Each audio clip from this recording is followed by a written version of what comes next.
Thank you for joining us here today. I want to begin with gratitude. Gratitude to the Roxbury community, to all of our elected officials, to our service providers. There's been a lot of conversation, a lot of hard conversation, and a lot of collaboration. And so I am grateful to all of our partners in this and all with whom we've been in conversation, especially over the last week.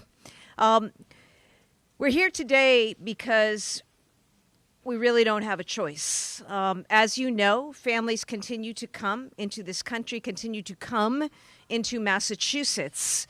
And we have, over the last several months, opened up locations throughout the state, including large overflow sites around the state. We're also in about 90 communities utilizing our emergency assistance shelter program. We have right now about 7,500 families in Massachusetts housed through that program. I announced a couple months ago that we had really reached capacity in terms of space, and so we've also been managing a wait list.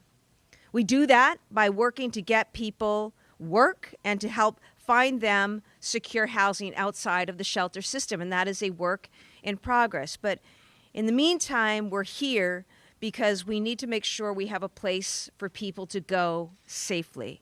And I can tell you that, last night I was over at Logan Airport and I saw the number of families who were there, many of whom had been back for a second, third, or fourth, or fifth, or week-long stay at Logan Airport on the tile floor with 2-, 3-, 4-year-olds, infants with them, and all they're left to do is lay on a blanket that they lay out for the evening and then take in the morning. And we need to, under the law and I think under our obligation, make sure that we are making use of all spaces that we can here around the state.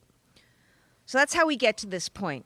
And let me be clear, I continue to call on Congress to act. President Biden has put forward a plan that would both address the border issues, make changes to the asylum process, and, importantly, provide funding to states like Massachusetts who are having to bear, like New Jersey, like New York, like Illinois, responsibility and cost. So I continue to demand action, particularly by the House, on what is a sensible path forward. But in the meantime, we cannot wait. We've worked very hard to get work authorizations for nearly 3,000 individuals who've come to Massachusetts, and we have a program designed to plug them in with employers who need the workforce. But today, here in Roxbury, we have come. We have come because we need to find a place. And again, I am grateful to the City of Boston and Mayor Wu for your accessibility, for your partnership, for what you have been doing in addition to supporting this, but supporting sites around, the city. And I just, that will continue. I'm grateful to Senator Miranda, to Representative Tyler, to Councilor Fernandez for your conversation and collaboration. I think Roxbury is really fortunate to have the electeds that they have and the people who represent and speak and advocate for them and work in community and in conversation with them, and know that our administration has been guided and will continue to be guided by that. We made clear at the outset, too, as we come to this site, first of all, it is temporary. We will be out before June. It is important to have this site available to the community for activities come June. Second, we have committed that DCR will expend additional resources on important upgrades to infrastructure for this building, something that the community deserves, and we are going to make happen. Third, as we do this work, we are going to do so utilizing local vendors and service providers, food, laundry, transportation, case management.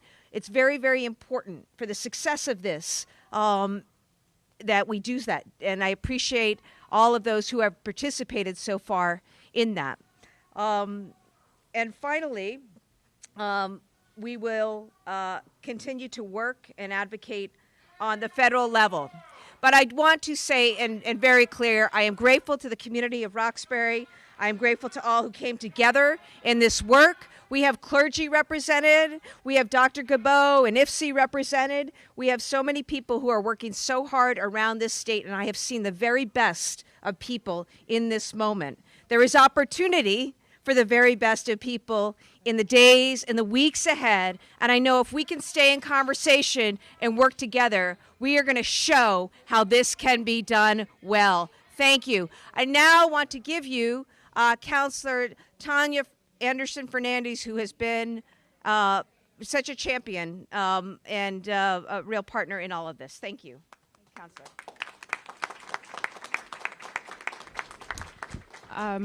I'll try to be brief. Good afternoon, everyone. My name is Tanya Fernandez Anderson. I'll try to be brief. I do have a council meeting today. I'd like to start with bonsoir, mon peuple haïtien. Bienvenue à Roxbury. And second, I'd like to thank the people of Roxbury, our constituents, who relentlessly advocate for our community, our neighborhood here, who have for decades been advocating on disenfranchisement in Roxbury. And the conversation, of course, came up, why Roxbury? Is it already burdened? Is it already condensely populated with people, vulnerable populations? And the folks also opened up their hearts and said, we want to help our people. We want to help the Haitian and our migrant populations, all of the migrant populations at the airport. But how do we do that when we are already have existing situations that compromise our economy or that compromise our lifestyle? And so the conversation is difficult. And in that process, I met with our governor, Maura Healey. I met with our mayor, Michelle Wu. I met with our state partners, Representative China Taylor, who was the first person to call on me, and also our Senator Liz Miranda. And in that workshopping ideas and talking about community stakeholders, how we do this equitably, how we represent Roxbury properly, how do we contract vendors so that we are fair, that they are local, how do we hire case managers that speak Haitian Creole, how are we culturally and linguistically appropriate. And all of that today, when I walked into the gym area, and you look at the cots and you look at the sleeping beds or the bags and you look at the playpens and you know that this is a difficult situation. So I applaud our governor for taking such a courageous step, for opening her heart and to doing this and not doing it until it may not be perfect today, but a wonderful start to get people to safety first. I encourage, of course, this idea, this centralized way of emergency shelter. I worked 23 years in behavioral health and public health and really understand that service is important. And the level of wraparound that we provide for these families are going to be extremely important. So I'm committed to following up with my constituents to ensure that not only is this process transparent, but that we are coming back to the table to converse about progress and look at how we are actually executing these services. So I want to say transparently today, we're human beings, and us, the elected officials, are people. We go through difficult conversations, and we don't always agree at first. And media, thank you for your transparency. And media comes in, and we have to then make it public. And in those conversations, sometimes it appears who's not getting along or who's doing this and who is doing that. Today, I am absolutely encouraged and proud to say that these elected officials that stand behind me came together and worked as a team. We're not perfect, and it may not be agreeable at first. But here today, you see teammanship, you see people coming together and creating a wonderful situation, hopefully to become a wonderful situation, a stable situation, a more permanent situation to permanent housing. I thank you for your time. I think the Friends of Melnea Cass recreational friends of the Cass, as they say. I thank all of the clergies here today who are have participated, have been stakeholders, IFFE and AFAB, all of the community stakeholders who have supported in ideas, our constituents who have emailed us about where are our programs going, where are our youth going, and for Mayor Wu to step up and say, yes, this is how government works. The governor's doing a very difficult thing, and trust me, I'm quite sure the governor knew that Roxbury was going to give her smoke. I'm quite sure that this is what it was, and she said, this is difficult, and it must be done, and that is leadership. Thank you so much.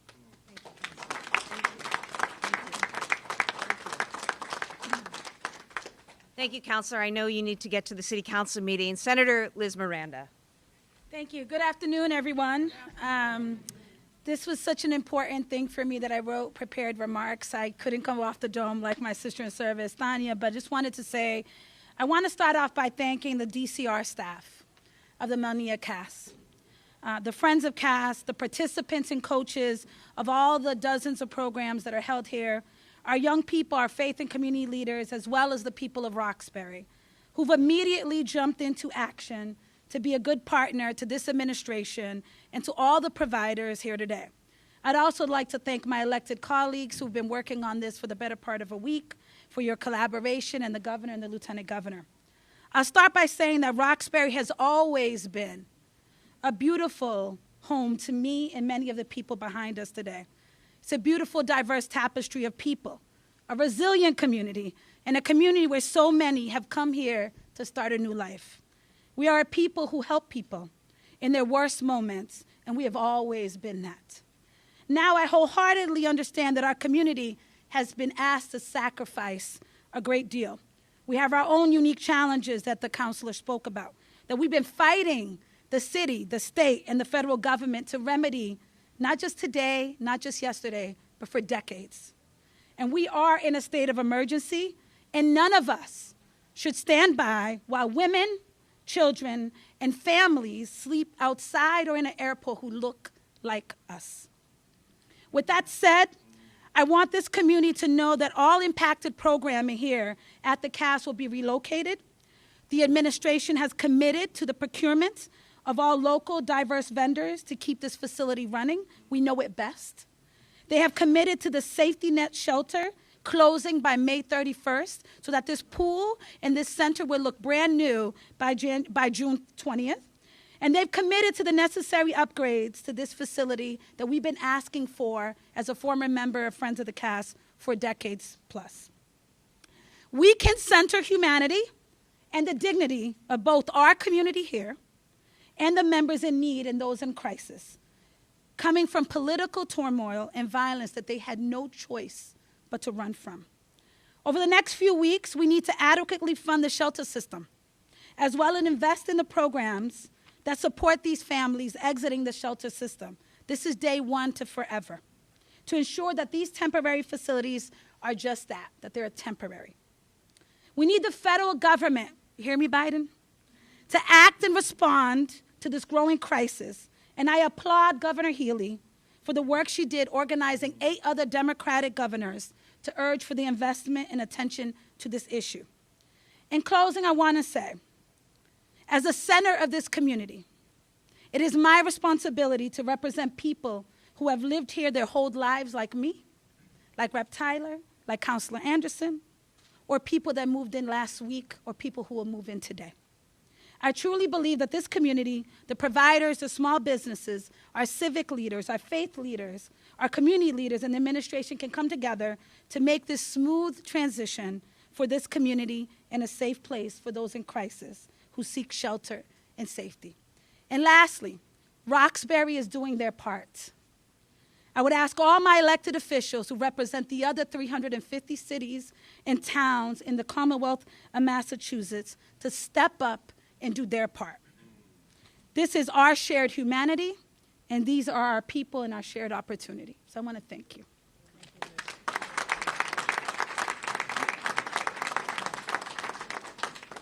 Good morning, everyone, or now afternoon. I am truly honored to be here, and I want to start by thanking you all for showing up to engage with us on this very important issue topic. I'm truly humbled by the sensitivity of what this means to the Roxbury district, and so I wanted to start with making that comment first and foremost because this has been very difficult for us as a district. However, I stand before you today not only as a state representative of the 7th Suffolk District, which is the home of the cast, alongside my colleagues here, however, as a mother to 2 amazing daughters. And it broke my heart when I watched the news recently and witnessed a pregnant woman and her 2 children sleeping on the floor at Logan Airport. So I want to begin by thanking Governor Healey and Lieutenant Governor for being bold enough to make this move. And I'm honored to be here along with everyone here to help them roll up our sleeves and do something about that issue during this time. Now, it may not be ideal because of where we're at as a district, but this is where we want to be as leaders when it comes to exercising what humanity actually means. And so we're proud to be able to do this. This is a predominantly African American community. And because, again, this district is where it is right now, and we're blocks away from Nubian Square, which is the 2nd biggest economic hub after downtown Boston, this is the reason why folks are disappointed today and maybe a little bit disgruntled.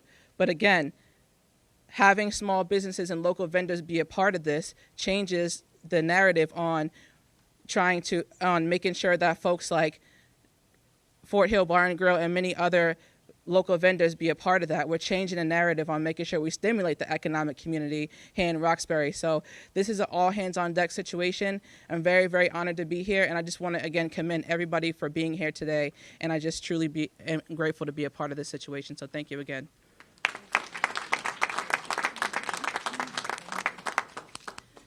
Good afternoon, everyone, and thank you so much to the Roxbury delegation for sharing what's on the minds and hearts of so many of our community members and for standing up.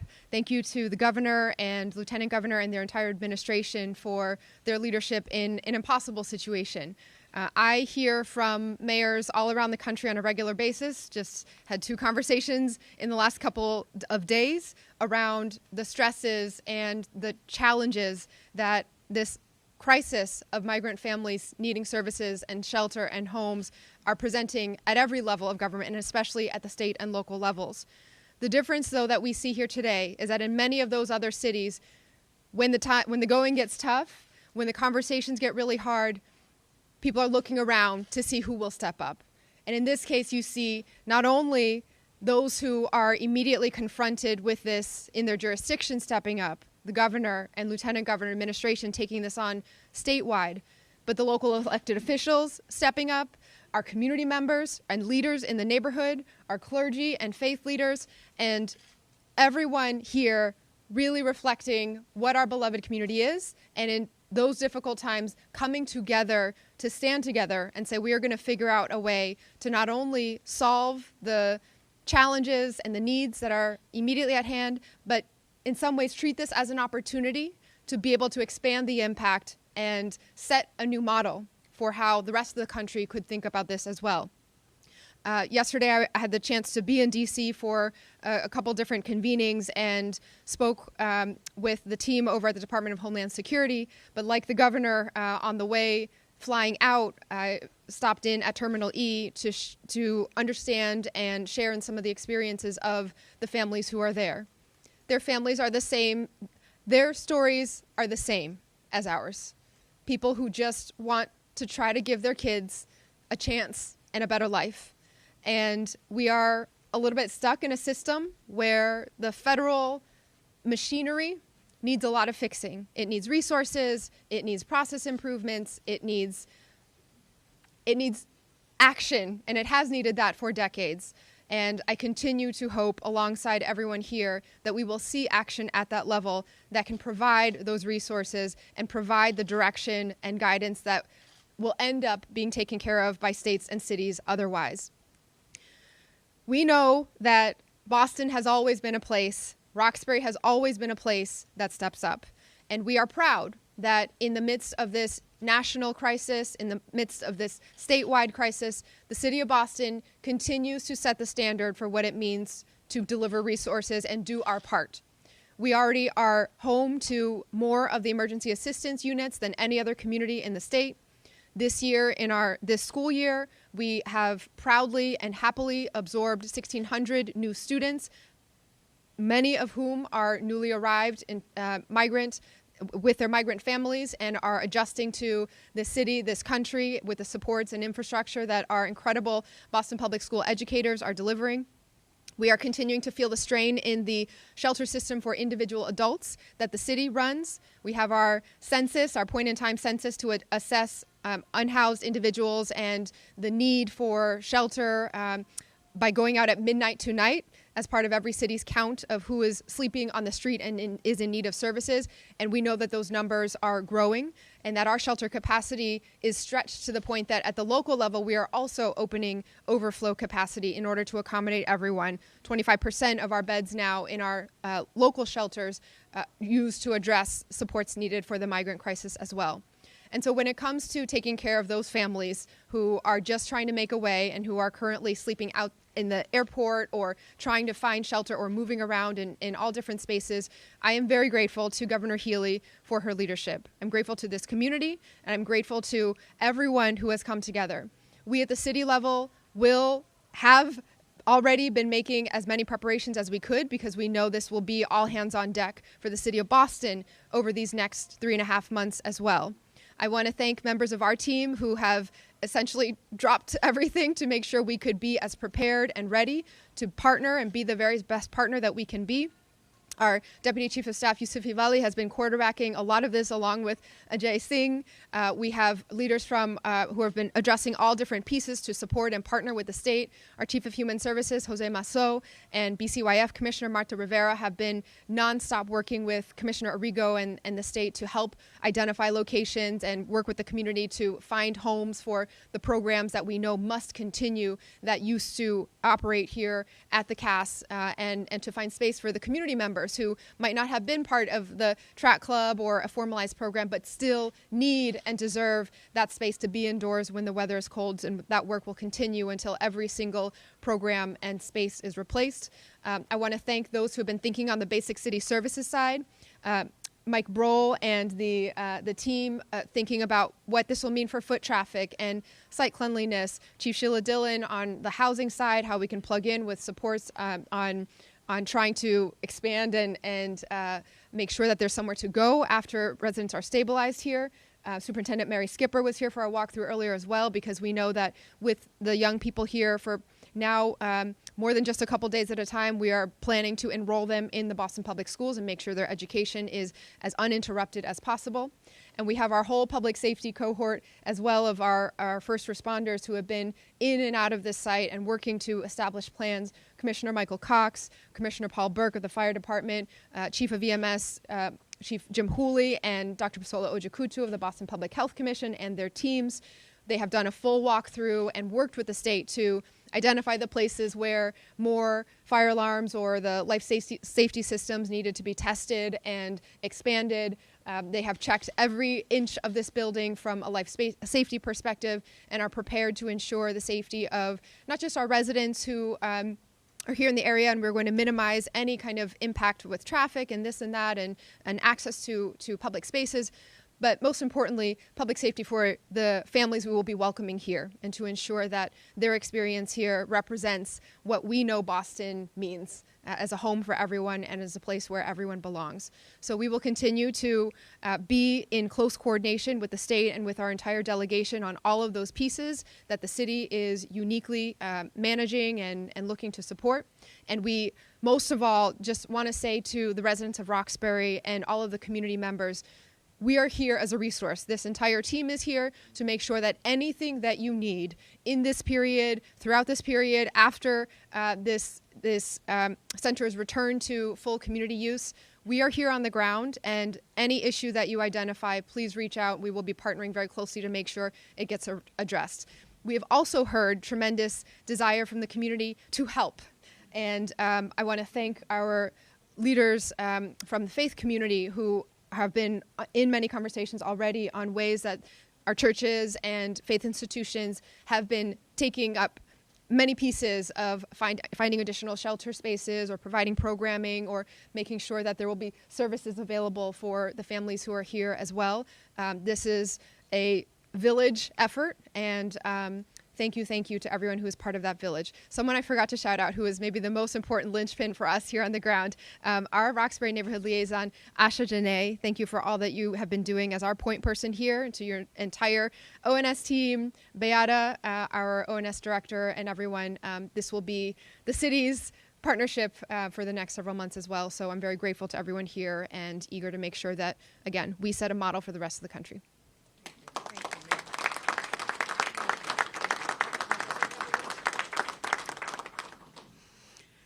Good morning.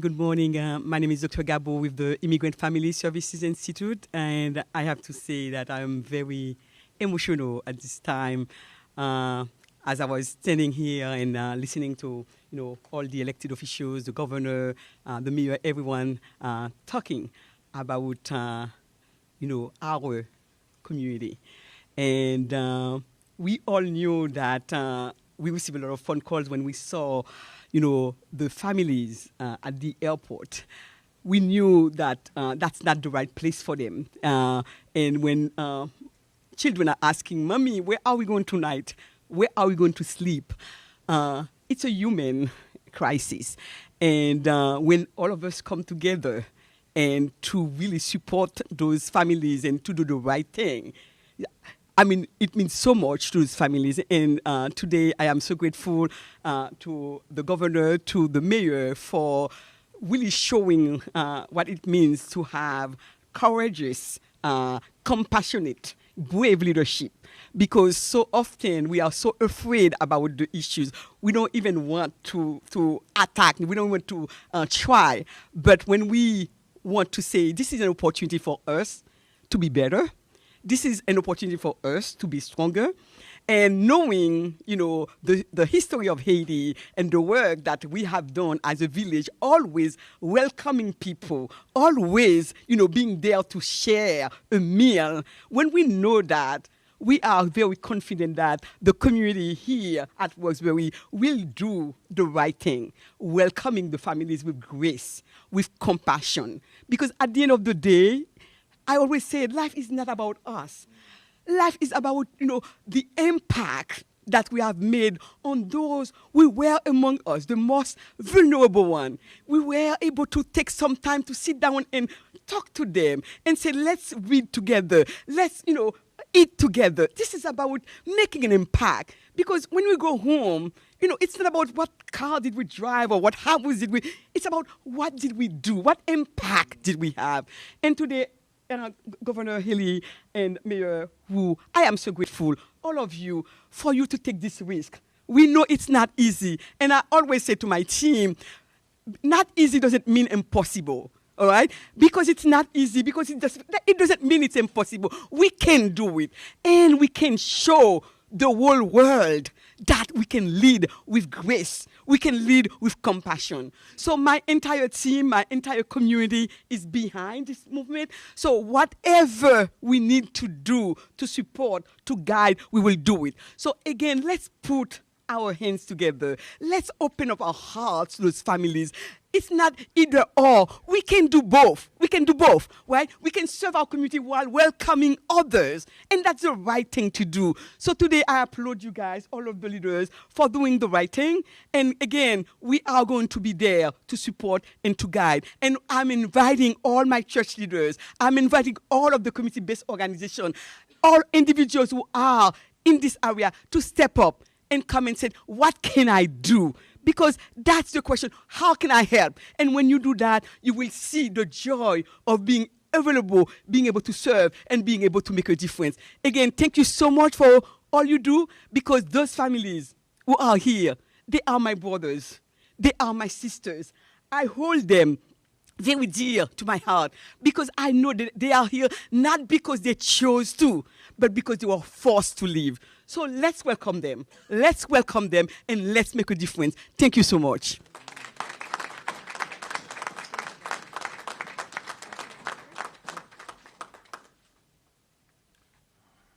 Good morning. And I want to piggyback on what the Reverend just said. We thank the governor, lieutenant governor, the mayor, the elected officials, the clergy. But she mentioned welcoming the community. And my grandfather built Pleasant Hill back in the 30s down the street.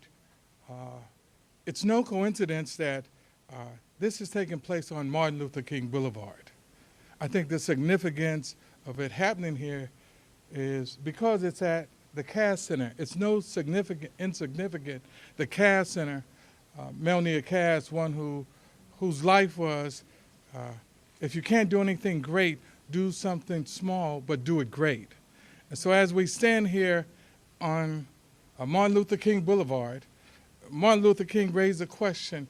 The most persistent and urgent question is, what are you doing for others today? And so we can answer that question. And I never thought I would hear a mayor talk about the beloved community. But the beloved community can answer that question. We are feeding those that are hungry, and we will house those that have no roof over their head. And so as the pastor of the Pleasant Hill Baptist Church, one who grew up running around this center, in this pool, and in the rink, and in the Shelbourne Center, we welcome these, our brothers and our sisters. It's not as though they're, in the term migrant, they are our brothers and they are our sisters. And so we welcome them. And the faith community will do all we can to make sure that as Martin Luther King fought for the improvement of the quality of life, that their life and the quality of life is improved. And he said it's always timely to do what is right. And I believe that this beloved community is doing what is right today, and that we will stand up and do all we can as the beloved community to welcome our brothers and sisters to Roxbury in the state of Massachusetts. Thank you.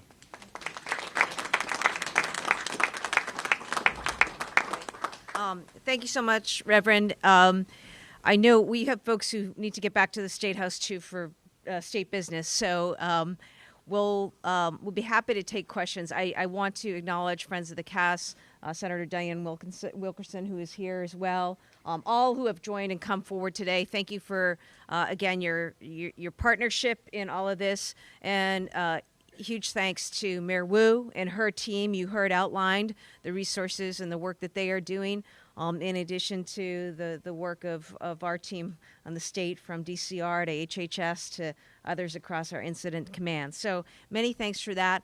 Particular thanks to Senator Liz Miranda, Representative Tyler, and Councilor Anderson, who represent their communities and communities so well. And have found a way to help us move forward. So truly grateful. With that, we're happy to take questions. When specifically are folks going to be moving in here? A little later today. We expect to begin with 75 folks today, more to follow in the days ahead. But that will begin today. Boston United's being displaced. What are you going to do for them? They've had a hard time getting practice time at another state-run facility, the Reggie Lewis Center. Suburban kids have taken precedence over there. What are you going to do for Boston United? So let me just talk about that for a minute. Something that has been a top priority for us in this work is to make sure that every program finds a new home on a temporary basis. There are a number of programs that run here, from tennis to futsal to pickleball to, yes, the track. And also in other things. We've got a number of seniors, too, who walk.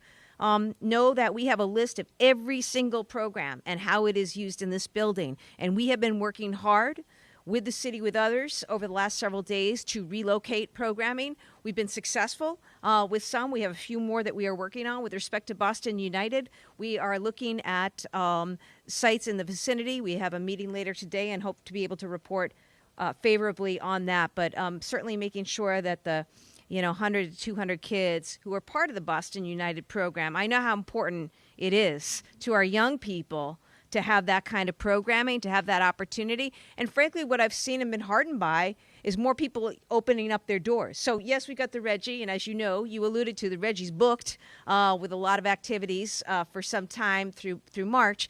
But I'm confident, and I promise we will make sure that Boston United and all of the teams are taken care of, so that there isn't that displacement. It is a temporary displacement, but I'm actually hopeful that good things can come of it. In addition to expanding, as the state is going to do, the resources coming to the CAS.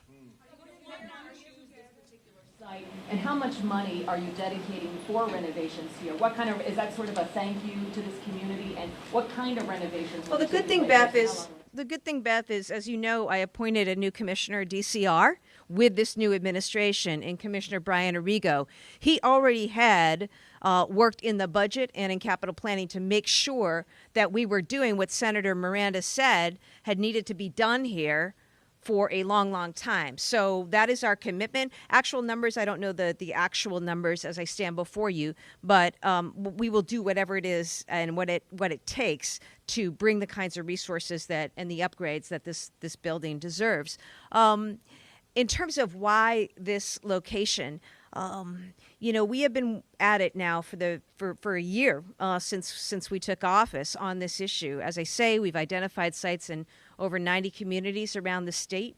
We have identified some large sites. As you know, we started Joint Base Cape Cod, Quincy Eastern Nazarene, Salem State College, Salem State University. We took over the Registry of Deeds in Cambridge. We've taken over hotels in Taunton and Revere and elsewhere, housing a number of individuals and families. But the need has continued even while we try to exit people from the shelter system. And so we had to look at what we had available here in Greater Boston, in Boston, and what we had available for potential assets to use. And we identified this one because we were able to identify it and also operationalize it. As you know, and I spoke to this, the mayor spoke to her experience, and others have as well. You've been over to Logan, you've seen the situation over there, and we needed to take action to make sure that people were housed. Another overflow site, and if so, where? I think we're evaluating all of that, honestly, Lisa. We're continuing to work on this as we exit people, as we get the work permits through, as we ask the legislature for funding for our housing bill. I mean, part of the issue here, and I understand the concern of so many who are already not able, who've been here, who grew up here, who live here, including in Roxbury, who haven't been able to find affordable housing. That's why we need, to pass a bill that will allow us to build more housing across the state. But we're going to continue to work on the problem and continue to evaluate new sites around the state. Washington State, we're going to help with anything, Mayor. Just a moment. Is it expected to just have migrants here, or will you have other people who are experiencing homelessness? And we always hear kind of the term thrown around, illegal immigrants. Can you kind of explain the process for them to be housed here? We are going to be open to the community and families who are currently experiencing housing insecurity and homelessness. Certainly the focus has been on migrant families who are coming and going from welcoming centers around the state, including in Alston and Quincy. It's important that people understand that migrant families are families who have entered this country lawfully. Amen. So unfortunately, we hear really denigrating language, people speaking about others in ways that are denigrating and also just factually wrong, okay? The fact of the matter is, folks have been led into this country lawfully and have found their way to Massachusetts and to other states, and we have certain legal obligations here that we're trying to meet. Yeah. I've heard from You go ahead. I'm not going to run away. I'll be here. Okay. I heard from a couple of teachers south of Boston that this whole migrant situation is causing classroom sizes to double, and that it's severely compromising the education of other kids because teachers have to play catch up with the non-English speaking kids. Can you address that?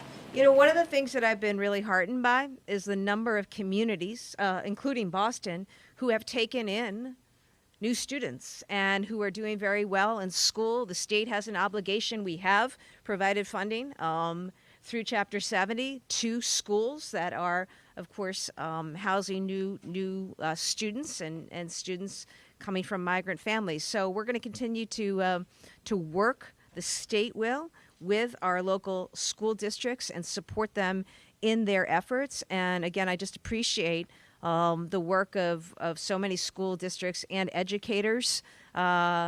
Superintendent Skipper's here today. Boston has certainly seen a number. And, you know, look, that's what we do. Yeah, sure, absolutely. Is the superintendent still here? I assume she is. Okay, so I'll relay a little bit of what she and I were talking about earlier, which is that we, in some ways in Boston, are set up with the infrastructure already to be able to accommodate additional students, and we welcome the boost in enrollment and the talent and the brilliance that these young people and their families bring. It is the transition of how to make sure that students who are now coming in the middle of the school year quickly get settled, and then also understanding where the families will be placed after that. That has been a little bit tricky. So our plans are to boost some staffing, and we're going to talk to the state and federal government about resources to help with this. But we will need to dedicate some staffing for intake of families who will be here on the weekends, at times that make sense, given the families are often pursuing other activities during the day, applying for jobs, filling out paperwork. So we are going to make sure the young people get enrolled right away, have supports, including any of the social emotional supports that are needed. We have multilingual staff in the Boston Public Schools already who are well versed and, as I said earlier, have already been acclimating many of our young people throughout the school year. The challenge becomes when they are then placed as a family further away from here or the city, they have a right to continue their education where they were originally enrolled, and then we need support in some of the transportation costs that come with that. And there are several situations now where we are transporting families from very far, significantly far away to come back to their Boston Public Schools placement because they were enrolled here and then have since been placed elsewhere. But this is all a matter of logistics, and we are eager to figure this out and partner with the state because it adds, I myself am the daughter of immigrants. So many of my top leadership team are children of immigrants, leaders all across who are standing here. We know what these young people not only are capable of, but what they represent for our future and the leadership that they are going to be bringing and pouring back into us. Thank you, Mayor. Thank you, Mayor. Yeah. On a separate note, this is the 9th day that school has been closed in Newton. At what point will the state step in? Well, I mean, obviously we have been watching this closely. And, I continue to just call for a resolution here. Our students need it. Our parents need it. Educators need to be supported, and they also need to be back in the classroom. I know discussions are continuing, and I'll get an update, I know, when I return to the State House. But we need to see that happen. Is the state at the negotiating table? Well, the state is involved separately through the process outlined in law as mediator. But I hope we have an update, and a positive one, early afternoon or later today. Is there a drawing point? Is there a line? Thank you again. Mayor, about DC and your experience. What's the capacity? Yeah, in terms of individuals. Oh, yeah, for this building, Steve? Okay, the capacity here at the CAS is 400. We expect to have 75 individuals people in today, with more to follow in the next couple of days. And we'll, continue to monitor the numbers here. Okay? Individuals. Thank you.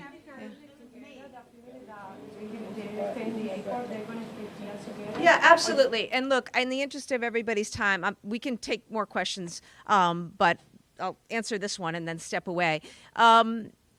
Yes, and what we have seen is families do stay together. And when they come here, you will see they will group together and stay together for the duration. And certainly, with respect to any exits, we are looking. This is housing for families that come as a unit. Thank you again for your time today. And Jillian Fenimore is here. If anybody needs me on anything, see Jillian. But many thanks to all of our speakers, and many thanks to all who worked to make today happen. Thank you.